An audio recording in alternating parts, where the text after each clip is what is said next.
Well, look at us all cozied up to the bar. Favorite family recipes are usually passed down from generation to generation, but the way we preserve those recipes sure has changed over the years. That's right. And back with us in our CI kitchen with a look at some of her family's recipes is our guest chef, Lisa Lewey Shields. All right, so we've got Pinterest today and Instagram and everything like that to share Google our recipes. And yes, Facebook, you know. But this is the way to go. This is the way to go because it is preserved, and it is. But back in the day, this was one of my grandma's recipes and what have you. They were all hand written. But 90% of the time, they didn't write anything down because they just did it. Just knew it, right? Winged they just knew it. And so then my kids come along and say, Mom, how do you make this? And I'm like, oh, a little this and a little that. And they're like, Mom, write it down. And I'm like, you don't want a cookbook from me. You don't. And so I've hee-hawed around, and they have begged me. So for this year, for Christmas, they're getting a cookbook. Oh. You are planning many months ahead. I'm very impressed. Well, she's probably got a ton of recipes to share. Sure. At one count, and I've given some away, I had 880. Wow. Oh, originals? Lisa, originals? No, cookbooks. Oh. I thought you meant original recipes. Oh, I have computers. I remember the Better Homes and Gardens cookbook growing up. My mom had one similar, Yes. and the recipe card boxes. This, however, is like a Bible. I was thinking the same. From a very long time ago. This is a well-read Bible is good, but this is very well used. But like, I'm even afraid to even touch it because it's so fragile. It started in 1889, and my version is 1899, and it was my great-great-grandmother's.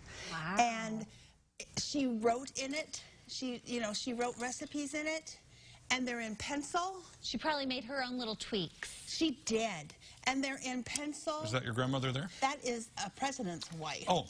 But they're in pencil, and so they're fading. So if anybody is writing recipes, write them in your own handwriting, but do them in pen, please, because the pencil fades out. Yeah. First Lady McKinley, I'm sorry. I was Yes. just distracted. My sister had, or not my sister had my grandparents both write their favorite recipes on a card for her. But I've seen people get it engraved on charcuterie boards or cutting boards or something. Those are so special. You know my chicken salad. Oh, yeah.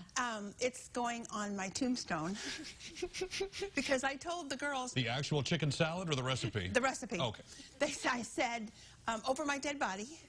And so they're going to put it on my tombstone. And I For said, everyone it will literally be but then over your dead body. I like this. Visit me once, and then they'll have it. But still, it'll be on my tombstone. I'm sure they'll bring flowers many other times. Yes, yes. What are you cooking in here? Because we were talking bees over here, and it was all of a sudden, I was hit with And I smell peanut butter, and I'm not sure if it's because of the honey or because there's actual peanut butter something going on over here. It's not peanut butter. It's sesame seed. What? But the sesame seed is what tahini is. And so sesame seeds, tahini, it's one of the oldest foods. Are you swapping out stuff in my cookies again? Is there any corn in there? There's no corn. There's no corn. I mean, I'm willing to try sesame seed. This very much looks like peanut butter, though, Lisa. So in the reveal, but no, it's flour, and it's just sesame seeds. Okay, let's talk about, you're going to eat it raw. He's brave. I did too. Let's talk about some of the oldest food recipes from history that we still... I'm going to like these cookies, I can tell you already. Yes. Still well, do you have sesame seeds on your hamburger buns? Same thing. Oh, my. They're very good. Okay, these are some of our oldest foods from recipes. Stew. Well, I mean, everybody had mutton, and they had meats and what have you, but the oldest meat is hedgehog. What?